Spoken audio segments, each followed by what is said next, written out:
You're listening to The Devil Wears SPF with Diane, Brennan, and Carolyn Hawes. Your midlife permission slip to do whatever the hell you want with style. Well, welcome everybody to the Devil Wears SPF podcast. This is our very first episode. How exciting. I wore a dress. I'm Diane, Brennan, and this is my beautiful host and co-host, Carolyn Hawes.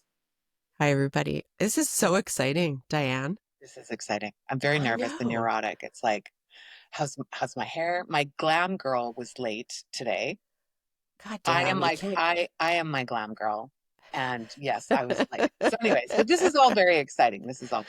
It's incredibly exciting. And we are so happy to be here. This is going to be a great show. And I'm just so excited to have you as my co-host for it. I couldn't ask for a better badass woman to do this with me. So I'm thrilled.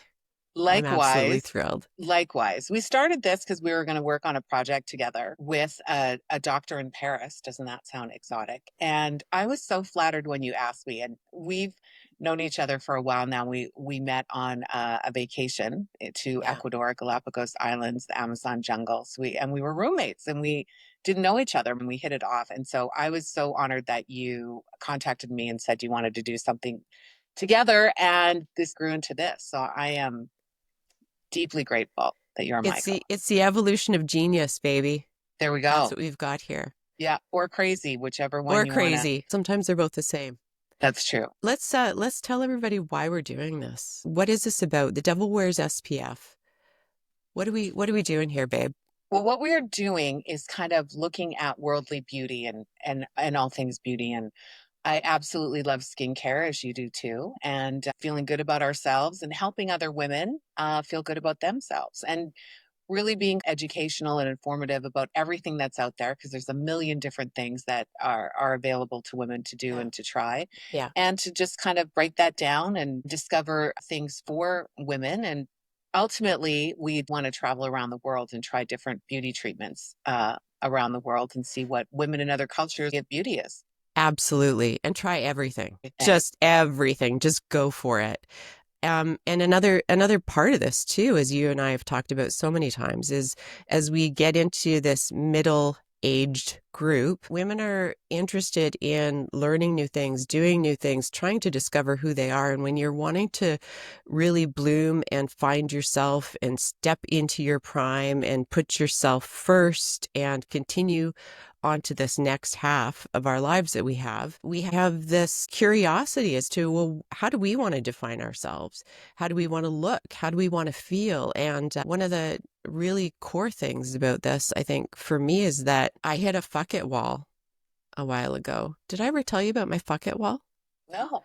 Like I have actually literally hit walls before because I walk into things all the time, but that's not what I'm talking about this time. I'm talking about the 50 fuck it wall that I hit. And it's been 5 years now because I'm 55, but I realized that life is short and fuck it. And if we want to do things and try things and discover who we are and look a certain way, we should be able as women to do that without shame. And I love that we are putting ourselves out there to try all these things, to educate women and to just have fun while we're doing it. And on that note, I feel like we're kind of, first of all, I'm the ignored middle child, right? So I have that syndrome. But I feel our age group is definitely ignored. It's like, put us out to pasture. And here we are coming into our prime. We're finding out who we are. We're getting a lot more confidence about who we are. And I feel like even in marketing, we're kind of ignored. And Absolutely. Here we have disposable income. And we're not really We're younger. underserviced. Yeah, we're underserviced and ignored. And I want to change that. And we've got a lot of life left. So a lot of people our age are empty nesters or, the kids are out of the house, or maybe you've never had children, or maybe you have children. You just don't know. I'm kidding. I used to drink a lot in Canada. And so I have not been interested in skincare or makeup. I was kind of a tomboy. All I did for makeup was I had my Wet n Wild blush. Do you know the Wet n Wild blush, right? The bronzer. It was Wet n Wild bronzer. Yes. I would use it for my cheeks and my eyes. Yeah. And then I would do the Maybelline mascara. And then I had Silver City Pink from Revlon, which that I've used since 1987 or 1984 even, I think. They just So you discontinued. don't have the same one though, right? No, they're new ones, but they just Okay, good. discontinued it. So I had a good run. Oh, But anyway, I ended up getting my face burned by a doctor by a CO2 laser, and it was horrible. Maybe one day I'll show you the pictures so that you can be warned. I think I'm not supposed to talk about it. The lawsuit said I'm not supposed to talk about it, but I'm not using his name, so here we go. so fuck it, right? The bucket. Yeah, That's a exactly. mantra.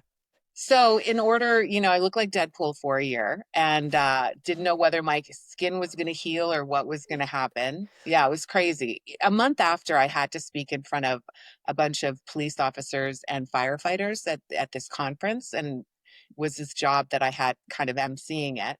And my face looked terrible. My wonderful makeup girl and hairstylist was trying to cover it to airbrush it. But if it didn't work, because what happened, the skin was so burnt that the cup would dissolve and it would kind of burn and crack. And it was just brutal. Oh my God. Yeah, I know. So I was going to get up to them. I wasn't going to quit because I'm not a quitter. And I thought I'm not going to let this burn affect my work and my job. So I was just going to introduce myself in front of all these firefighters and just say, well, apparently you didn't make it there in time. It was brutal. Anyway, so in the process of trying to fix my face and trying to cover stuff, I learned about makeup. So I watched the YouTube videos and learned about, I never wore foundation or anything like that. That's the story as to why I kind of want to do this and help educate other women about these different procedures and, patient beware and give patient them safety. as much information kind of as possible. And then now I kind of like makeup. Before I used to make fun of those girls, like, oh, she's such a girly girl. Like even my stylist said, you look like you're a girly girl. She goes, but you don't know what you're doing. And I'm like, no, I don't. So it's been a learning process. And I just kind of want to share that with everybody because there's a lot of people out there that don't even know kind of where to start. So. Wow. And that is quite the story that propelled you into wanting to learn more and wanting to share. That's horrible, Diane. It was crazy. You crazy. look goddamn gorgeous, but that's horrible. So yeah, you don't know if you're, I was pretty lucky because it could have been a lot worse. So you just don't know right. day to day if this is going to be fixed and you're kicking yourself. And I live in Phoenix, Arizona, but I come from a small town in Alberta. And they don't let you feel sorry for yourself. And actually, like my second set of parents, I call them my second set of parents. I thought they were going to be like, oh, you poor thing. They were like, what dumbass did you do to yourself? And I said, well, the doctor told me that I was just going to I went in for Botox, but he talked me into it. They go, why are you messing with your face? Like your face was like the baby's ass. And here you go do this. They go, we make fun of you. So all my friends in Canada and family come and visit Arizona because obviously the weather's beautiful. And they're like, we make fun of you. You don't know this. We make fun of you behind your back because you're always wearing your long sleeves. You're wearing those ridiculous hats and you're always protecting your skin. Because if you're Canadian, for those that don't know, Canadians come to Arizona and they don't go back home with the tan, that's a fail. Yeah. That's a fail. Yeah, it would be. Yes. You have to go back to Canada with the tan to let everybody know that you went to Mexico or Hawaii and you're on vacation and somewhere wonderful having more fun than they were. I know. And I'm the only person who never does because I have actually no pigmentation in my body whatsoever. So, they were like, you take good care of your skin. So why on earth would you go ahead and burn your face? So there was no sympathy from them at all. So we'll get into that in future episodes and stuff. Maybe I'll show you the pictures. Well, and family's known for that, right? They're just like the kick in the ass people. No, they're supposed to be supportive and be I like, know, poor think. baby. Yeah, no, I just they're like, dummy, what'd you go and do this for? And I'm like, it's not my fault. I'm a victim. So yeah, Calahoo tells it to you. Calahoo, Alberta, people will tell it to you straight. There's no sympathy there. They do. Yeah. There's no room for crying. Yeah, they keep it real. They're tough. Yeah. Absolutely. And keeping it real too, there's part of all of this conversation that I love because like you said, you didn't have the knowledge previously about using certain things or trying certain things like with the laser. It was a laser, right? That you a CO2 laser. So this is a laser for really damaged kind of skin. Like if people have had acne, if they really have texture on their skin, it's just kind of to, eviscerate that layer. So my skin was in really good condition. Right. like my second mama says, your face was like the baby's ass. Why would you go and do that? And I just trusted a doctor, and he said, you have some hooding on your eyes. I'm like, what's hooding? He goes, well, you're going to be turning a certain age soon. And, it shows in your eyes. I was like, what? He goes, we can do this procedure once every 5 or 6 years and you won't have to do anything else. I'm like, okay. Calgary, Alberta girl who just fell off the turnip truck. Okay. That sounds great. Here's my credit card. Can I get it tomorrow? Later this afternoon. And there's so many procedures that in the wrong hands, because they could be great procedures, but they're just in the wrong hands. Somebody Right. who's not applying it correctly or using the technology correctly. So these are And the I was naive. things. I'm like, well, this is a doctor. They're a professional, so. Yeah, exactly. And we're going to do some episodes just with advocate. What the fuck's an advocate? No, I knew what you were saying. Advocate. Did you? Yeah. Girl, Thank you're you. my spirit animal. This is where you have to interpret because I'm Canadian. Right. I can interpret Canadian. What she meant to say was advocacy. Thank you. You're welcome. And the other part of this is not feeling shame. Not feeling shame. As your well-meaning relatives said, like, what the hell are you doing getting this stuff? You do have, I was going to say a baby ass face, but that didn't sound right. It wasn't flowing the way it was supposed to flow. I know what she meant. She meant that my face looks good. Yeah. Baby ass face. But there also the shame, right? Let me tell you about that, because I kind of, with my face looking like Deadpool a lot of the times, I was like, I'm not letting this stop my life. I am going to go out. But I mean, it looked terrible. But it didn't look as bad as Deadpool at times. So I remember that I was getting introduced to a new group of women in Scottsdale, Arizona. And they call it Snotsdale. And once I tell you this story, you're going to be like, okay, that's why. So I was telling these ladies, yeah, I had this laser and this is what happened. And the reaction was like, I would never do that. Like, so judgmental. Yeah. How's that going to make you feel? Right. I'm like, well, I'm glad you'd never do that. But yeah, it was to make me feel stupid that this happened. So absolutely. And the one thing that I do notice that is happening right now in social media is that there is this spectrum of almost a bipolar-ish representation of women who might engage in doing a whole ton of stuff and changing and morphing their bodies, which is reflected, in celebrityism sometimes too. And then you have this other end of the spectrum where it's the opposite, but there's almost an innuendo of shame. We don't do anything. You should just love yourself. And I don't know how the thought of doing anything that you choose to do to your body means that you don't love yourself. I'm not sure where that gap comes in. And I know I'm speaking of the two ends of the spectrum here. I'm speaking of women who may choose to not cover or change themselves in a, cosmetic sort of appearance wise in any way. They go out and they cleanse their face with their goat milk that they milk from their goat in the morning or whatever the fuck they do, and but they're judge. It's okay. And that's okay too. Right. But they're judgmental. It's the judgmental about why they're judging us and judging other women who do things to and feel do better whatever about themselves. Do whatever the fuck you want to your own body and look and feel the way you choose to be. I would hope that women and men, whoever chooses to do it, but we're talking about women, and especially in our age group, choose to, be safe. And I don't know, though, that it has to be such a discrepancy between if you're doing something, you're extreme, and if you're not doing something, women who age naturally, we all age naturally. How else do we age?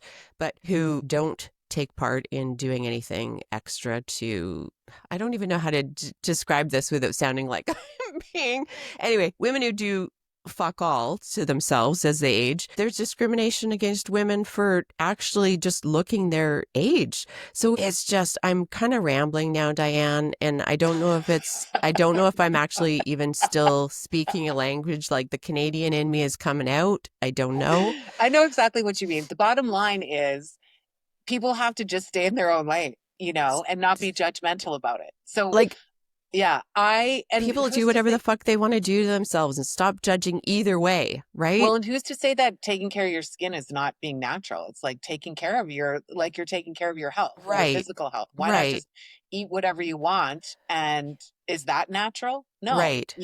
So and surgically too. Like if you wanted to have surgeries, have fucking surgeries. And why does it have to be denied that we have the right to choose these things if we choose them for ourselves? Yeah. This is sort of the point. And the discrimination against both sides of it, Yeah. Well, I think as a whole, women of a certain age it's like, okay. Hey, we're not talking about women's holes right now. That's a whole other episode. So I don't know how you just jumped on that. Oh my gosh. Here, let me put my rosacea cream on my lips again. I got this here. Sorry. You got me all excited and my lips dried up again. Women as a gender. I don't understand.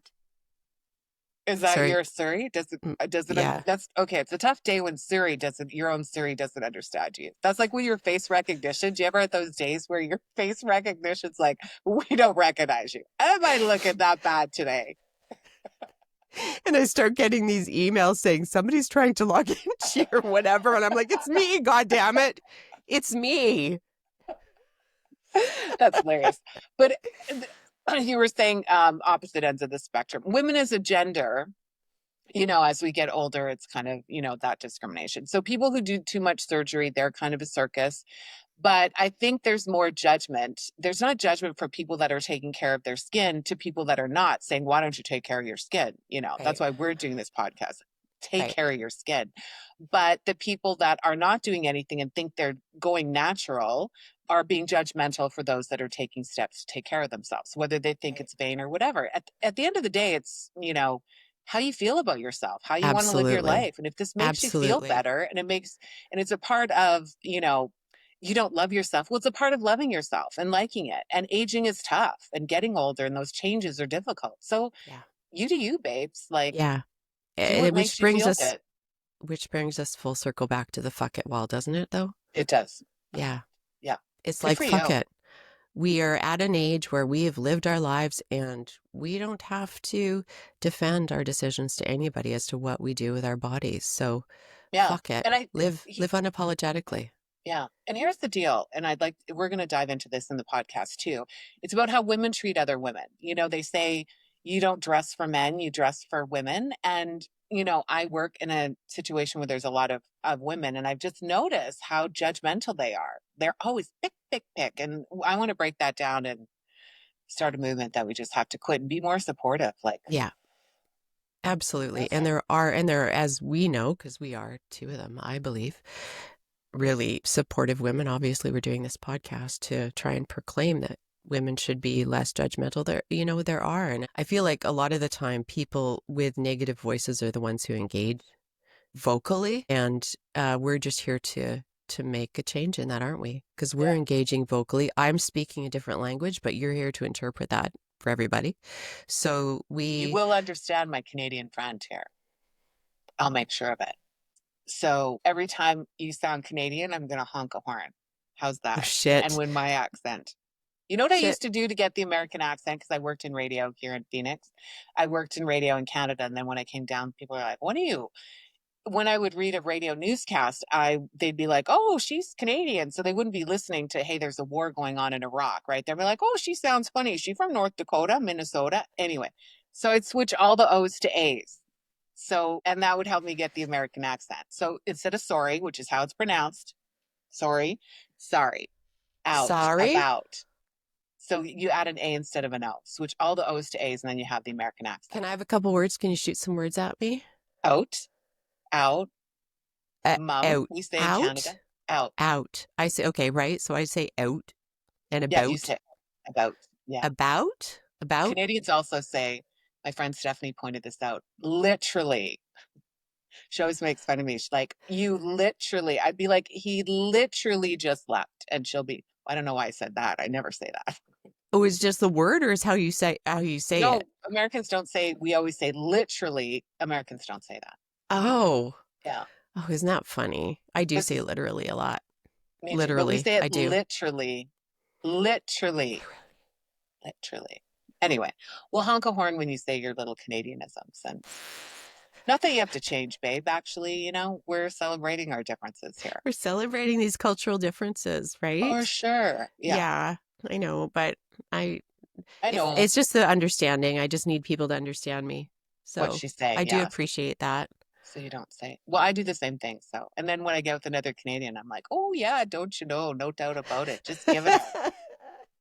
Speaking of, though, you having a profession in background in media, I was wanting to know about a job that you were going About, for. oh, I'm not getting this job. I'm not. Yeah. Oh. I haven't heard from them, but there's definitely not a way that I am ever getting this job. So I'll just tell everyone I worked in radio. So I joke that I have a face for radio. And when I was younger, and this is why I applied. This is why I applied. When I was younger, I was too insecure and I didn't feel good about yourself. You're not comfortable in your own skin. And I would never apply for these TV jobs. I would just stay with radio and be a voice and that's about it. So there was a really good opportunity that came up here in Phoenix. And I was really excited because it's perfect for me. I'm very passionate about this thing. And I said, you know what? I'm middle-aged, I'm going to go for it. You know what? They don't hire people my age normally, right? That's just not the thing. It's usually younger. I said, but I'm going to try just because I wanted to show myself that I've grown, I can do it. And even though I'm not going to get it, at least I tried. Well, maybe I could, who knows? Yeah, But of anyway, course. Yeah. so I felt so good about this audition tape. So my camera guy, he was great. I felt confident. We did the shoot, wrote the script. Everything was great, executed perfectly. And then I get the video back. Okay. So I get the video back and I don't know what happened. We shot it in the sun and my one eye, yeah, it was this eye. It looked like it was closed. This is what it looked like. Hi, I'm Diane Brennan. I want to be the host of the show. And my eye, it looked like I had a disability. It didn't look like I had sun in my eyes. It looked like I had a You look disability. like the doll where both of her eyes don't always open, the little. Yeah. Or Forrest Whitaker. Does Forrest have the eye or I don't know. I don't know. But one eye was like, it was ridiculous. So no, I'm not going to get the job unless people like this. Hi. Anyway. So I'm still proud of myself that I tried, but even in the explanation, I had to explain to them, the sun was in my eyes. It was just embarrassing. So, but I am proud of myself that I tried. You know what? Okay, but what's up with the eye? Should we be checking to see if you were stroking or something? Well, Like, what's up? Tell us what's. Do they look a different size right now? No, but I don't know what happened. The universe is like, you're not getting this job because you're going to be on this successful podcast instead. Oh, that's true. But I actually asked my friend, I said, she made me feel worse. Love her. I go, does my eye get jacked up like that? She goes, well, when you're really tired sometimes. Oh my God. So new neuroses. So you're half asleep. Yeah. New neuroses unlocked. Like I wasn't neurotic enough. What is it? Yeah. So anyway, thanks for asking though. But a good friend of mine. I would have hired you. Oh, thank you. Well, you did. I'm here. A good friend of mine is going to get the job and she deserves it and she's fabulous with it. But I'm proud of myself for trying. Even though that sounds weird, I just had to do that for myself because there were so many opportunities in Canada that I didn't take. Yeah. So, but you know what? That represents so much of what we're talking about. It's just getting to a place and an age where you're just like, I am me. I am going to have the confidence to try the things that I never had the confidence to do before for whatever reason. Yeah. People don't even have to understand the reason. Exactly. And it's just that you did it and you hit your fuck it wall, babe. And you're like, fuck it. Do it. I'm going to do it. Yeah. Regardless of my eye. Yeah. It's just a constant wink. You're just a huss. You're just like constantly winking at people. Do I get special parking? So for those of you out there that think you have challenges, you're talking to Deadpool and one eye. Okay. And I put this on video. I put this on video for people. Anyway. Man. All right, girl. Well, you know what? I want everyone to join us because this is our first podcast, and we are going to start Inaugural. with the master class. We're going to start at the very beginning about skincare. So for those of you that know a lot about it or don't know anything about it, you might read product reviews of people selling you skincare stuff, and the reviews say, wow, my face changed and I've been using this for 3 days and it works. Well, let me tell you, a lot of women aren't doing anything. So even if you were to wash your face regularly, that's going to be a huge improvement. But we want to show you, because there's so much information out there about what order do you apply this stuff. We are going to break it all down to you. Basic 101 skincare. We're going to start at masterclass. 101. Yeah. I love that. And we have a wonderful person coming on our podcast next week to break it all down for us and tell you exactly step by step what you should be doing to get your skin in tip-top shape and go from there. So yeah, she's awesome. I'm excited too, and I'm really excited about this podcast, babe. We're going to look back on this first episode and be like, look at where they started. Yeah. And just thank you to everybody for supporting us and following us and liking us. And we're doing this podcast for you, our sisters. Let me tell you, I put it out already, and I think we're going to go viral. We have 8 likes on our YouTube channel. 8 subscribers. 8. We had 4 before I posted it on Facebook, and all my friends We have doubled rallied. our numbers. You're basically saying we've doubled our numbers. That's what I'm hearing. Yes. 1,000%. God damn. We're good, I love you, babe. I love you too. Thanks for joining us. Till next time. Till next time. Bye-bye.